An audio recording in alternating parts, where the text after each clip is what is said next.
This is a Pint-Size Media podcast production. Hello and welcome to Janet Generally Speaking, the podcast that shares exclusive conversations with women who are making their mark in the world. The podcast shares their unique stories, experiences, and perspectives, giving you insight into their journey and the lessons they have learned. Created and hosted by me, communications professional and business owner Janet Shaer. Let's chat. Today I'm chatting with Jodene Shaer, somebody I met many, many years ago when we both worked on the same client in different capacities. And Jodene's had a fantastic journey in the last couple of years since COVID. And I thought that you would want to know about her journey. You would want to hear the successes that she's made in her journey. So welcome, Jodene. It's so great to be here. Hi, Janet. First of all, let's go back to pre-COVID and talk about the digital marketing business that you had. Did you start that because you knew that you were an entrepreneur and had a business background? Or was it out of necessity, which some entrepreneurs start their business because that's the way it is? So by the time I started the social media agency, I had been an entrepreneur for years and years. Right. I grew up with entrepreneurial parents, and then I literally gave corporate 6 months straight. I studied secretarial. That's what I thought I was going to do. And I was then working for my mother by the time, I wasn't even 20 yet. Yeah. So I opened my first business in 2000. Okay. So by the time I got to the social media agency, it's interesting because I was offered an opportunity because of what I was doing. Yes. In my own capacity as a blogger and as an influencer. And that's a big part of how I've structured a lot of what I've done. I've said yes. I've said yes and then figured it out. And yes, I could do anything and figure it out. Yeah. So it's a beautiful story. I was an influencer blogging for the Joburg Theatre. Yeah. And they called me in for a meeting one day and they said, we want to incorporate more social media. Do you want to run it? Yeah. So I went back to my business partner and I said, well, if I can do it for myself, I can do it for them. Exactly. Because we're in people development, we're in change management. Yeah. And that was my first client. And then I got approached by Persia when they had a crisis. And before I knew it, I had a social media agency. Yes. Yeah. And then COVID. And then COVID. Sure. And so what was so interesting is that I ended up specializing in industries. Yes. The exact industries that took such a huge knock. That's was exactly what happened to me. Yeah. Exhibitions, theatres, events, anything to do with productions and launches. And my business partner and my accountant, literally, they said to me, look, do you think you can replace all the clients within 3 months? Because if you can't replace all the clients within 3 months, you're not going to have any money. But the business won't have any money, and you won't have money to retrench the staff. How did you feel at that stage? Because, that is, first of all, we were dealing with something that was completely unknown. In the very beginning, we thought it was going to be 16 days, and that was the end of it. Yeah. So how did you emotionally come to terms with something that you'd really built for so long? First of all, my connection and my bond with my team. I just absolutely loved my team with all my heart and soul. But there was a part of me that was already a little bit frustrated that I never had time to do the other side of my business, which is what I'm doing full time now. So it was very mixed feelings. It was, so when we talk later about what I do now, being so connected into the astrology and the numerology, I knew that this wasn't a short-term thing. I knew that something big was going to change, and it's based around how we deal with money and what we do. But I was devastated, and the amount of tears I cried when I knew that I had to retrench the staff. Yeah. But it was an interesting time because you couldn't just retrench. If your business was still going, you had to take the furlough, whatever ours was. You had to take that option. So my accountant said, either you have to close Chat Factory, close the division of Chat Factory, or you have to put your staff on on the furlough that we had. But nobody can afford that. Yeah. So there was so much else happening to everybody at the time. Yeah. So I just knew I had to retrench. Yeah. I knew I had to retrench, and then I knew that I also had to close Chat Factory. And then it was the opportunity to sit and ask myself, which I always do. Everything happens for a reason. Yeah. We get what we need, not what we want. Yeah. And I had to figure out why this was what I needed, as much as I at that time thought I didn't want it. Right. But if I tell you I cried, to the retrenchment process. It's horrible in any situation. Yeah, and there was a labor lawyer. She was lovely, and she said, "I'm going to sit in on the Zoom." And I said to her, "You can't sit in." She was like, "No, I have to sit in. It's the way it works." And you can't even understand the negotiation. I was like, "Listen, this is my team. I can't do this to them." So she put all these strict instructions in place, and you have to record it. Yeah. But I did that retrenchment on my own, alone with my girls. I didn't even want my business partner there because I worked so closely with them as a team. You can hear, it was so hard. Yeah, yeah. And they were beautiful. They were amazing. They were like, "Joe, it's no reflection on us. It's no reflection on you." But by that time, we all knew it was coming. Yeah, yeah. You know, it was 3 phone calls. 3 phone calls from clients, all saying indefinitely on hold. Yeah. And that was it. And then it was a ticking time bomb, because if I took too long, I wouldn't have money to pay them out or for me to survive. Yeah. And I had to pick for me to survive and, trust that they would find things that made them happy. And they've got beautiful jobs, You refer to your business partner. What is that? It's the most beautiful, unusual story. So we have been. His name's Greg Arthur. He's born South African but British heritage, and we have been best friends since 2004. Right. And then I studied years ago, when I studied all my different modalities of things. We realized that there were so many things that we had in common.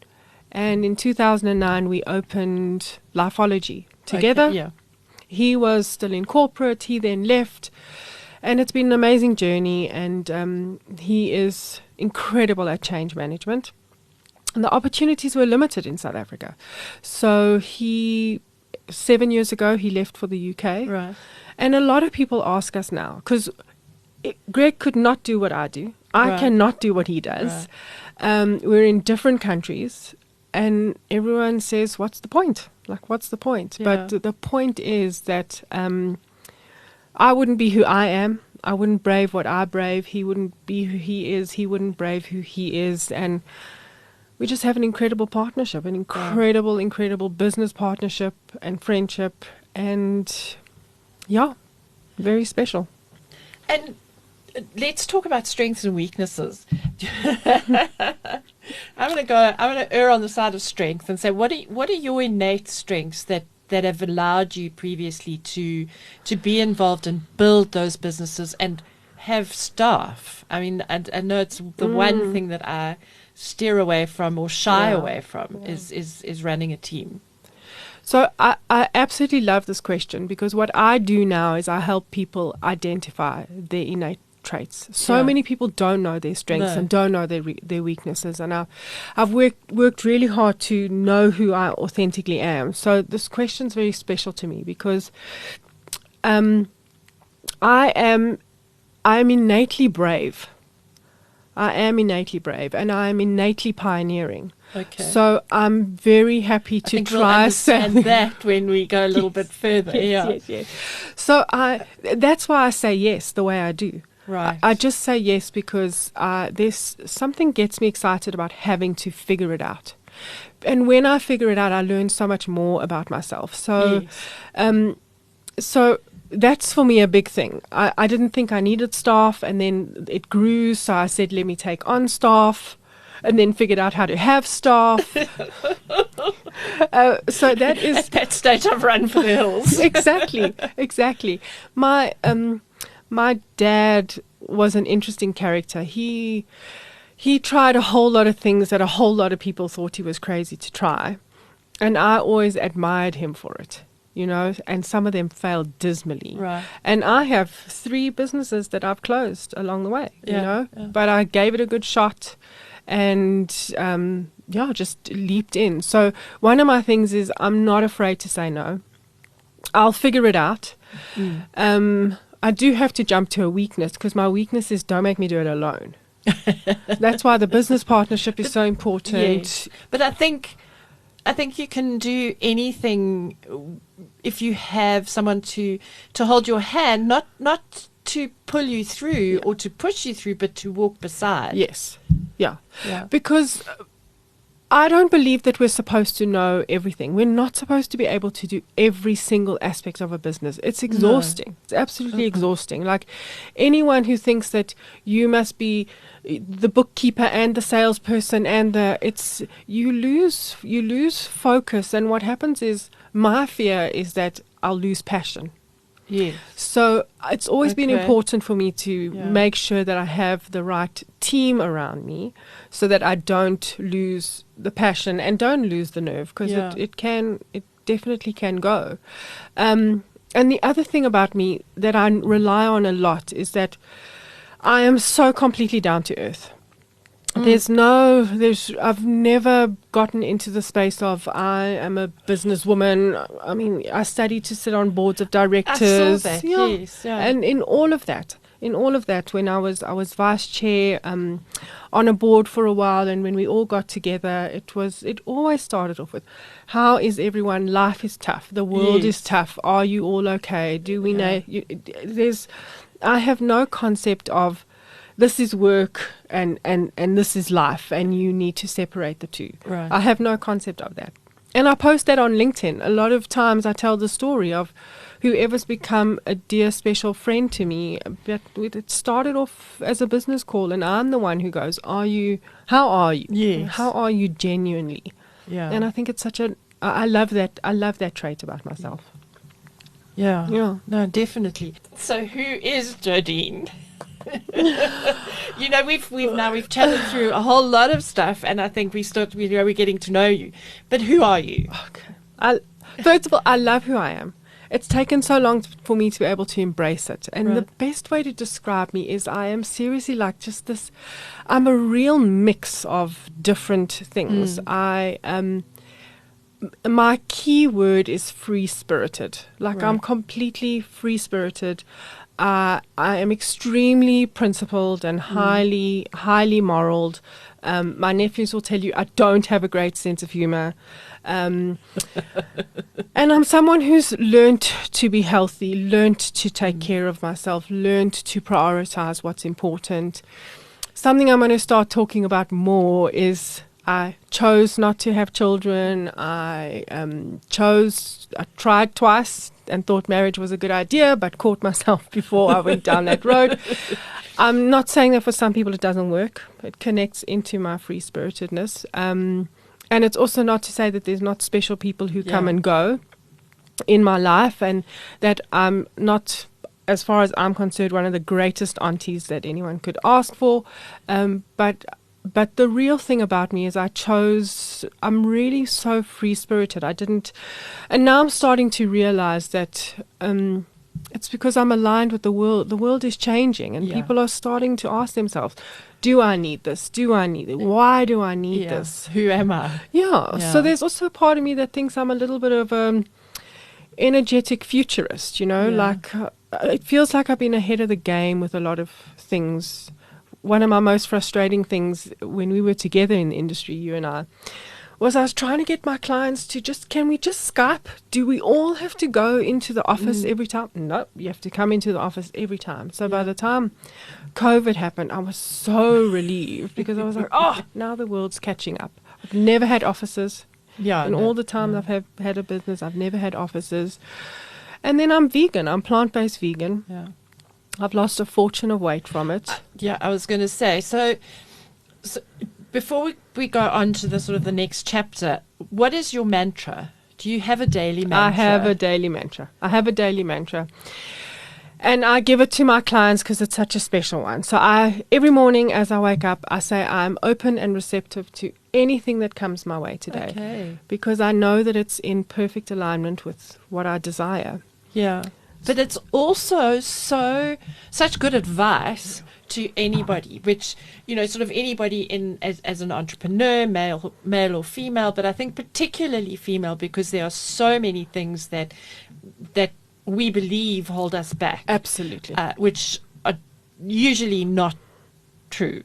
Yes. So tell us, I know your weight journey started a little bit earlier than becoming a nomad and all of that, and you've recently done a blog post. Yes. So tell us how did all of that start, and is that part of your journey to where you are today? So it's a huge part of it. I grew up always being the overweight kid, even though when you're younger, when I look back and I was like, I would have been fine if I just stayed like that. But in comparison to everyone else, I was still overweight. There's just a family history. I mean, we as siblings were all overweight. My father was very big. And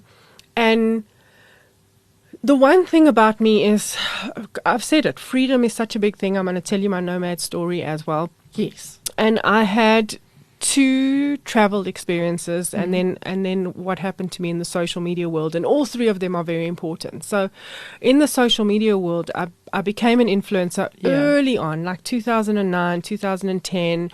I was at all these events, hanging out with celebs, thinking, this is just exactly what I want. And people were just snapping pictures left, right, and center and posting them everywhere. And I was horrified at what I looked like. I was absolutely horrified and mortified at what I looked like. It's easy to pose a picture and take it from the perfect angle, but when there's people just... And someone else is taking it. Yeah. So I did a post this week, yesterday, and I put it out. I mean, that was when I was at Cliff Central for an interview. I was really overweight. I've lost 47 kilos. Fantastic. So that was the one thing. And then I did a TEDx talk, and TEDx put it up. And I was at my biggest, and someone put a comment and said, how can she give advice when she looks like that? Ugh. Which was Judgment. judgment, and absolutely heart-wrenching, absolutely mortifying. TEDx were amazing. They took it down. And then there was this process of me going, do I ask TEDx to take the whole video down? But if you go onto YouTube and you search my name, it comes up top, and I was huge. I'm 10 clothes sizes down, And how does your body feel? It's so amazing. And that's the second part of the story is I love travel. I absolutely love travel. And it was 2015. I did a trip with my Greg and another friend, and we went to Belgium. And there was this beautiful opportunity to walk up to the top of the church and see the church bells, the oldest bells in Belgium, and to see the city from the top. Beautiful. 300 stairs. It was mortifying for me. It was absolutely devastating for me. It was the hardest thing. I can't even explain what it is like to try and get to the top. And they were there ages ago. And then I was angry and upset with them that they hadn't walked with me and they hadn't waited. Yeah. It was just like 1,000 emotions. I was vegetarian at that stage and had done quite a lot of research about, there's an incredible doctor that I follow. His name's Dr. Michael Greger, American doctor. He just talks about how this vegan lifestyle is so, and it's plant-based vegan. It's not I eat Oreos, and it's plant-based vegan. And I sat on the plane. It was the 4th of January. I sat on the plane. My friend next to me decided she was immigrating on that flight, and I decided I was coming home, and I was 100% turning my life around. Right. And I did. Like, I committed to it. And I knew that I had to get to the core of why I carry the weight, why it was there. Yeah. I went to an incredible psychologist. I went to an incredible coach. And then I got to ask myself, you are you're a transformation coach. You guide people to transformation. Why can you not do this yourself? And so now every single thing that I do with people now in their journey of transformation is what I did and how I guided myself to where I am. Okay. Yeah. And those principles that you used, the advice that you gave yourself from your learnings and your trainings and that, do you see that as part and parcel of growing your business and growing it? You know, you've said that you don't divorce business from personal or business life from outside life. So the one must inform the other. And do you find that not only have you made a success of yourself, but you're making a better success of your business? Absolutely. Completely. And the two are so entwined. I can't help a client without telling my story. There's no advice that I do not use on a daily basis that I don't give a client. And that's what I keep on telling them. We're in it together. So another part of spending time with me and me guiding you and me coaching you is I'll tell you where I'm at. Right. I had a client who she was fired. She's an international client. They can let go of you at any time. Yeah. You know, she was just called into a meeting. She was let go. She was absolutely devastated, but she was angry, like so very angry. Yeah. And I'm in a process at the moment of being so angry with someone. But the core is that both of us are actually hurt. Yes. And we're hurt because we got what was unexpected. We expect to be treated better. She didn't expect to lose her job. I expected that my kindness would be returned. So I tell my story, and I say, now you and I are going to do this together. Like, how do we get ourselves back to the foundation of what I guide people to do is to go through a process of faith. So the steps are called faith. And at some point, either you have to focus. Right, find something else to get your mind off. Accept that her and I had to do yesterday. Accept. Ask your intention, and your intention is why. Yeah. Why am I like I am? And that's an important question because the ego cannot answer the question why. The ego is irrational, and why is a rational question. And then to go, do I trust myself? Do I trust my universe? And do I trust that life has my back? Do I trust? And then that, if you know you trust yourself and your universe together, and I call it your universe because I work with people of every belief. Yeah. And we incorporate your belief into it. Then if you have that combination, then you grow your intuition. And that's such an important thing. We've all got to become intuitive. And I'm very excited to talk to you when we talk about advice for women. Yeah. So based on intuition. And then the big question is, are you happy? And people don't ask that enough. Yeah. You know, someone can babble on for ages with me, and then I'm going to go, but are you happy? Does this make you happy? You know, not what the world has told you need to do that makes you happy. Like, what makes you genuinely happy? And that's the tough part of coming to me as a coach, because that's what I want to know. And if you're off track, a deep look. Yeah. I was sitting at a lunch not so long ago, and someone asked me a question about astrology. So we got into the astrology, and from across the table, this woman shouted out, she was like, "You're the reason why my friend's divorced." I was like, "Yes, I'm the reason why she's divorced." A lot of people don't live their truth. Yeah. And I think that the older you get, the more you start looking for that and realizing that other people don't need to be in your space or to be part of your truth until you want them to. Absolutely. So, what recharges your soul? You've been talking about helping people transform and all of that, and not divorcing work and play, but what recharges you? What recharges your soul? It's a beautiful combination of walking and music at the same time. Okay. It's a beautiful, beautiful combination. And it genuinely, I have special songs, I have special music, and I can walk for ages and ages and ages.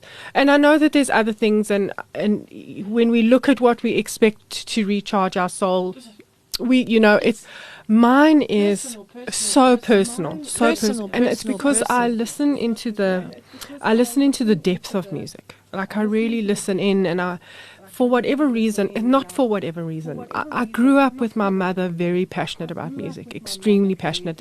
Music was always playing in our home, and I remember one of the most devastating moments of her life was that my father was overseas on a trip, and Shirley Bassey was playing where he was.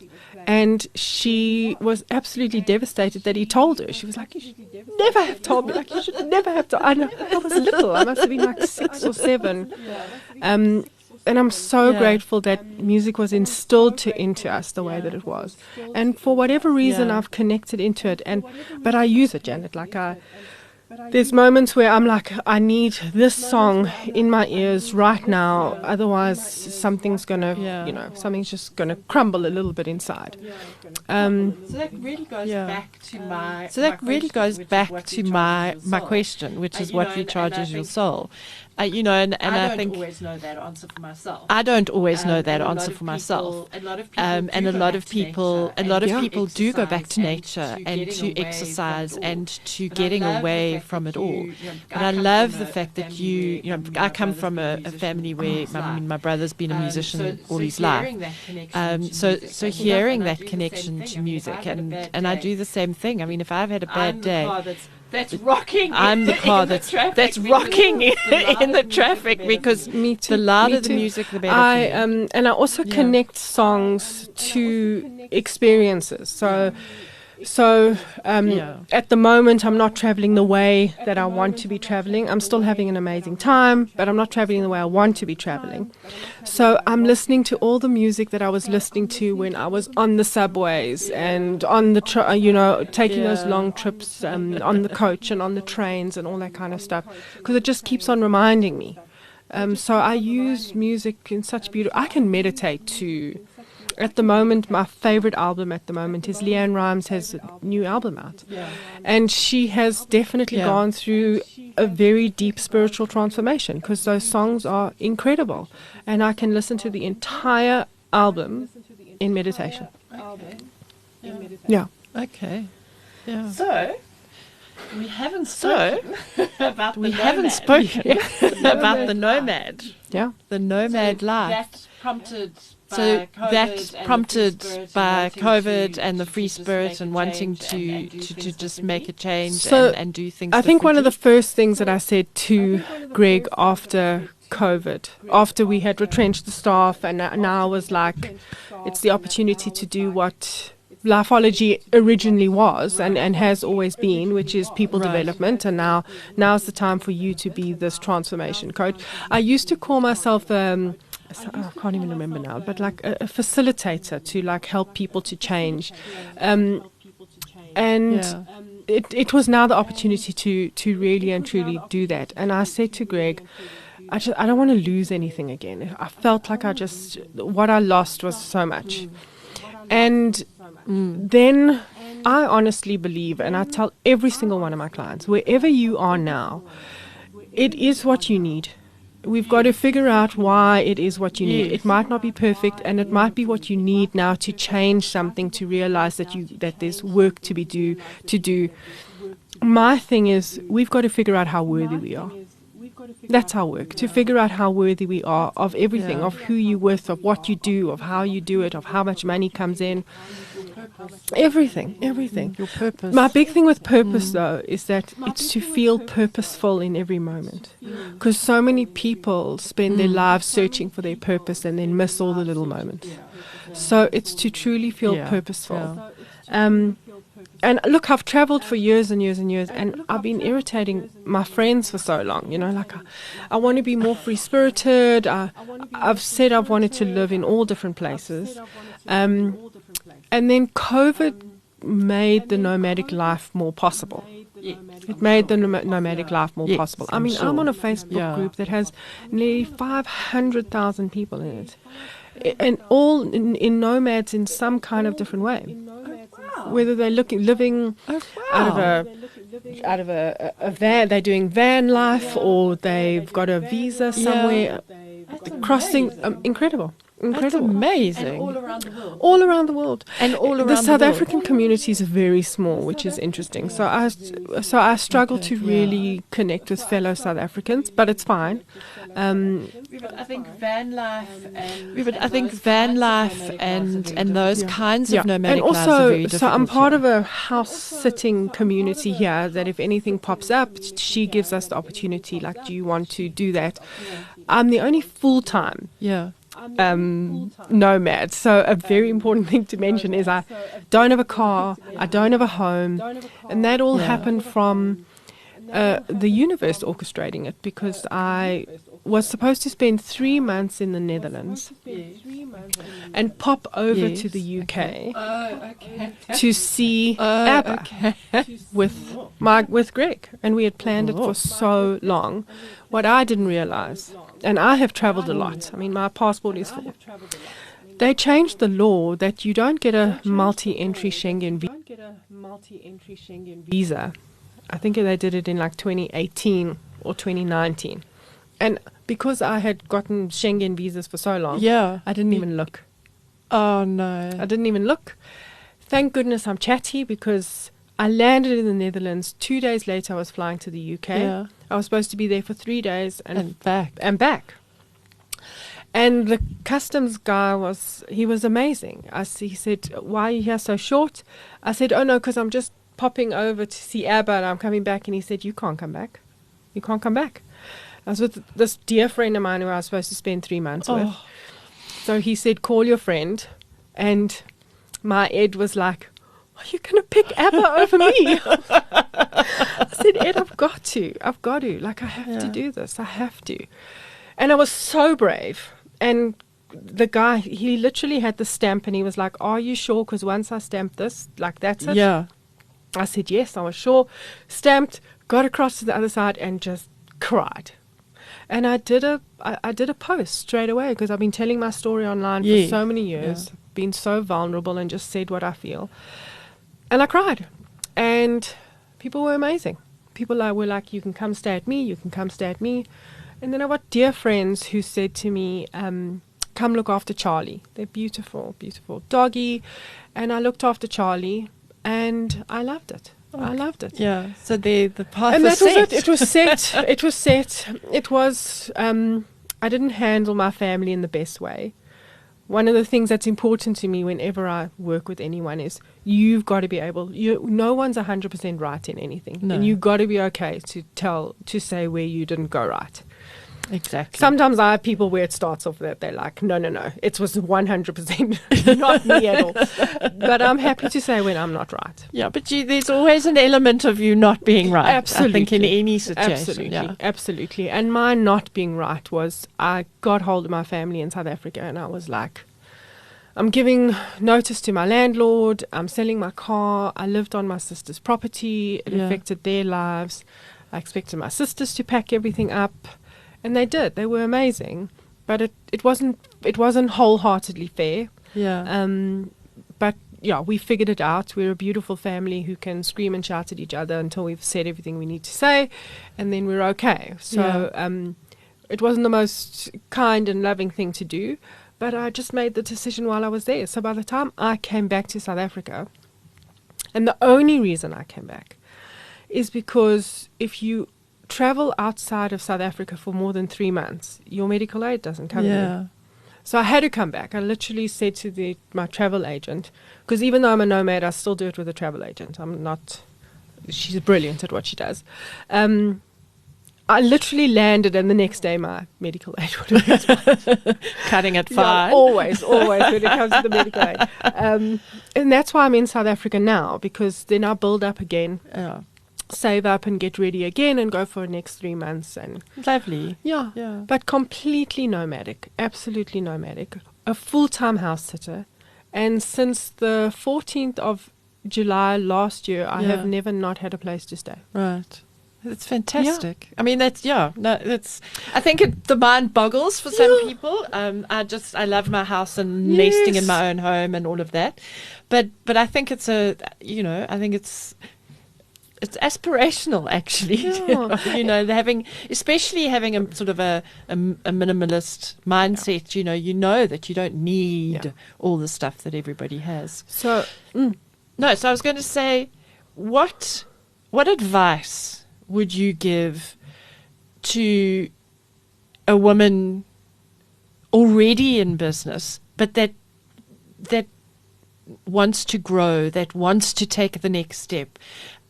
What should they be looking at? Should they be looking at themselves, or should they be looking at the world around them, or their competitors? Well, I mean, obviously one looks at competitors, but in what manner do you look towards taking that next step to grow? First of all, I have a thing about putting your energy anywhere else besides figuring you out and answering your own questions for yourself. Because any advice that you're going to get from anyone in the world, it's going to come from their perception and their experiences. And it's also going to come from the formula that they are. We are each our own formula. Yes. Specifically, within our DNA, we are designed to be a specific person. We are programmed, and the programming is sitting there. So if you take advice from anyone else, and this is where my astrological profiling comes in and is so important, and the bottom line is know yourself. It's one of the oldest statements that were ever said. Know thyself, right?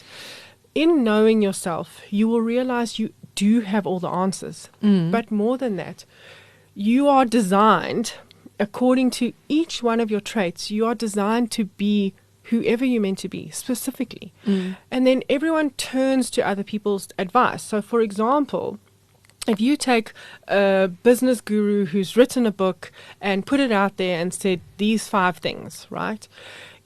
If they have very strong Capricorn energy, it's easy for them to keep structure. Okay. Extremely easy for them to keep structure. Yeah. You're now telling someone who is Sagittarius, who is completely different energy, doesn't work from the space of structure, works from the space of tapping in intuitively and trusting and going on this space of how am I going to impact the world? That's going to make my next choice.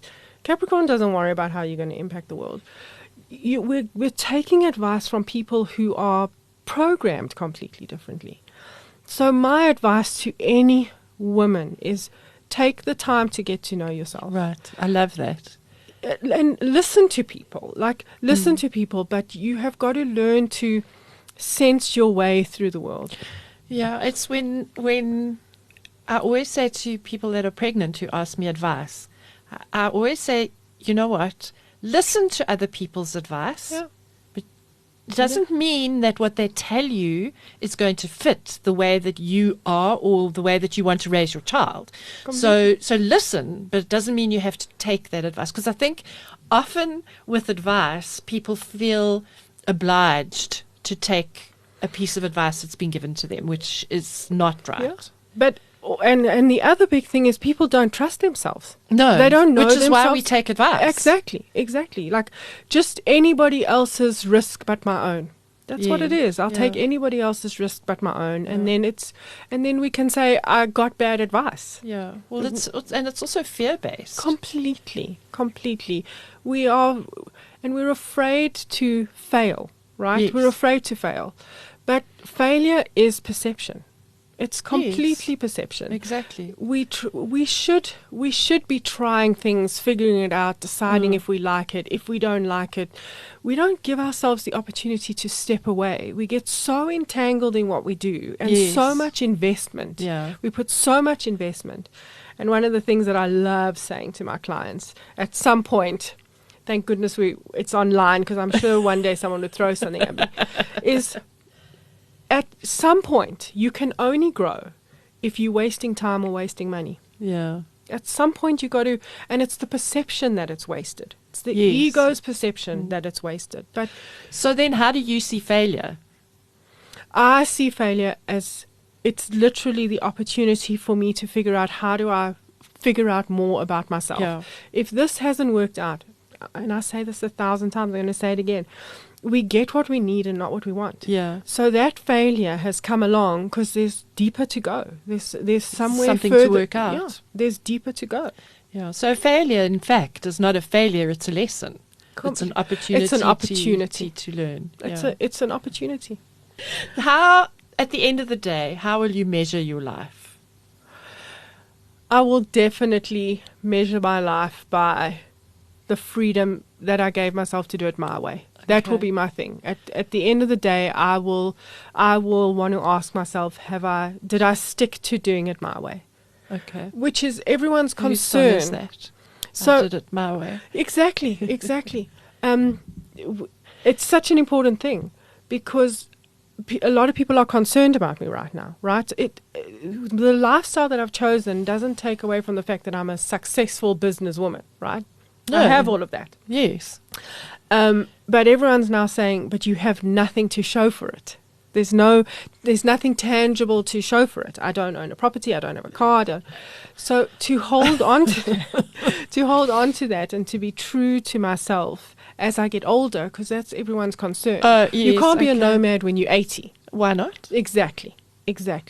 And I believe that the world is going to change, and as it changes, I will adapt and I will change. Yes. So for and a new journey may come along. Absolutely. So to know that I've been true to myself, because there's been a long time that I haven't been true to myself in so many different ways. Do you regret that, or do you see it as part of your learning journey to where you are today? It's so funny. I don't regret it. I really and truly don't, because I realize how much opportunity it's given me. But I do have to share one of my biggest fears, and bless my dad, I tell this story so many times, but it's an important one because when I was young, there was no cell phones, there was nothing like that. I must have been 6 or 7 years old. We were in Durban on holiday, and we went out for dinner, and I went to the bathroom and my dad went to the bathroom, and he was supposed to wait for me, and he forgot. And I came out and I was waiting, and then the manager came and went into the bathroom, and there was no one there. Oh. And I remember they gave me a bowl of mints, and they sat me down at the reception, and I waited, and I just thought my family was never coming back. And it made me very, very scared and nervous to be alone or be on my own for a long time. Yeah, so the I'm fact sure. So the fact that I'm doing this traveling is mind-boggling to me. Yeah. But what it did do was there were a lot of opportunities that I missed out on because I didn't want to do it alone. And one of my biggest ones, I don't have regrets, except for, it's sort of kind of a regret because it pushed me to where I am now. I was in Dallas. I'm the hugest country music fan, one of the hugest country music fans. And I was there for the CMA concert. Oh. I was there for the CMA concert, not the awards, but the concert. Jealousy. It was amazing. The artists I saw were amazing. But there was a full day festival where there were just people playing the whole time, and my friends didn't want to go. And it wasn't so long ago. I mean, I was in my 40s already. Yeah. And I didn't go because it was just too big and scary for me. So a lot of me becoming this nomad has been overcoming it. Yeah. And I mean, I missed some artists on that day. That was incredible. And that shifted me. That trip shifted me. I was determined, and I did a lot of work into my self-worth list. I teach people to understand the voices of the ego, which is the victim and the child, and then to understand what is your victim saying and what is your child saying. So my child was always saying, you're going to get lost and no one will find you. Yes. But then what does the adult say to the child? So now the adult says to the child, you have a cell phone, you have data, you have a voice. You didn't have a voice then. You can ask people. There's Uber, there's a train, and that's how I had to reprogram myself. Because every time I think of a new adventure. So can you imagine when the customs said to me, go to the other side, you don't have you don't know where you're going to stay, you don't know what you're going to do. That immediate inner child was just like lost, alone, abandoned, and then it's to remind yourself, you've got who's to talk the yourself adult through it. Who's the adult here? Yeah. And to get yourself back to the adult.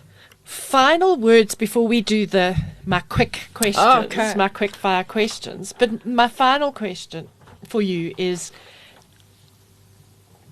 telling all of us that are listening, just your words of wisdom and advice for the world and going into the future, because we're sitting in a world that is. There are very few words that can describe where we're actually sitting, with war in Europe, not only in Europe, the potential of war all over the place. When you look at what's happening in Kenya now, all of those things, the things that are happening in our own country. What is your worldly advice, knowing? So my worldly advice is change the game that you're playing. So we have got to imagine that life was like a train set where we got to plan and there was direction and we had focus and we knew what we were going to do in 5 years, or we were planning what we were going to do in 5 or 10 years. Life is no longer the same. No. Pack away the train set and know that you're now flying a kite. The wind is going to take it where it needs to go. Yeah. But what you have to realize is your feet, if your feet are firmly on the ground, you can navigate yourself through anything. And that feet firmly on the ground it's two things. It's belief in yourself. Yeah. And whatever your faith is, we have got to establish some type of faith. I'm not talking about a religious faith. No. I'm talking about what do I believe that holds me firm in the times when life is chaotic and scared? What do I believe about myself? Yeah. And what do I believe about how life works? And if you have those two things, what I know about myself or understand about myself and what I understand about the world and how it works, if you put those together, you'll have faith that things will work out. Yeah. The big thing is you have got to get to the core of who you are, not who the world has told you are. And you've got to get to the core of what you believe, not what you've been told to believe. Would you say it's also a lot about moving on from who you are and what you believe about yourself? Is it also re-looking at the way that you react to the situation? Because a lot of it is not necessarily how you see the world maybe, but how you react to what's happening out there. Absolutely. And we can't react to an old mindset. We have to react to a new mindset. And the new mindset is nothing is certain. No. Nothing is certain. And how are you going to manage uncertainty? Yeah. And brave uncertainty. And I do want to say, ask yourself why you have what you have. Ask yourself why you have what you have. Yeah.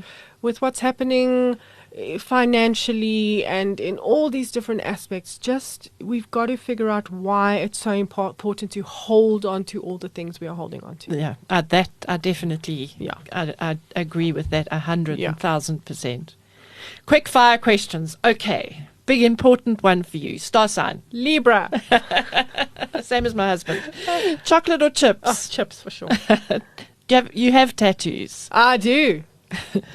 What school did you go to? Greenside High and Greenside Primary. Okay.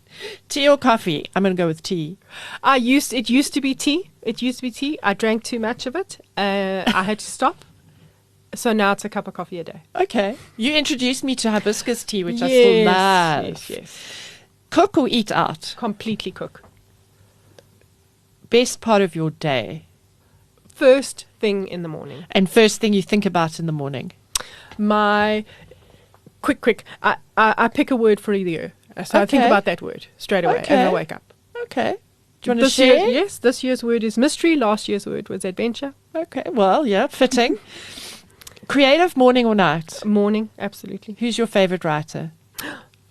I have to say two because I love them both. Paulo Coelho and David Mitchie. Okay. What makes you nervous? Doing certain things alone. Favorite getaway? The ocean. Anywhere by the ocean. How do you feel about social media now? Oh, love, hate. Such a love, hate. And with so many changes coming down the pipeline and, what's in your bag that you can't live without? My lip gloss. I think I've got 4 at the moment, like my shimmery lip gloss. If you could switch lives with anyone, who would it be? Pink. Oh, wow. I love that. What song is currently making you dance? Oh, Shania Twain's got a new song. So Shania Twain's new song, Waking Up Dreaming. It's the most beautiful song. I am literally dancing to it every day. Fantastic. I'll have to listen to that it's one. Beautiful. Thank you so much for joining me. I've loved it. It's gone so fast. No, it was amazing. Thank you. I've loved the questions and the opportunity to just reminisce for myself. Yeah, and I think we're going to have you back to talk more about Lifeology and numerology and astrology and all that side of your business as well. I would love to. Fantastic. Thank you so much. Oh, thank you. An amazing opportunity.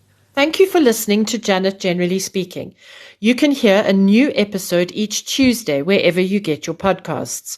If you like what you hear, please help us by rating, liking, sharing, and following, as it helps us to be found. Follow us on our social media platforms. You can find the links in the podcast description. Thanks for listening. Until we chat again.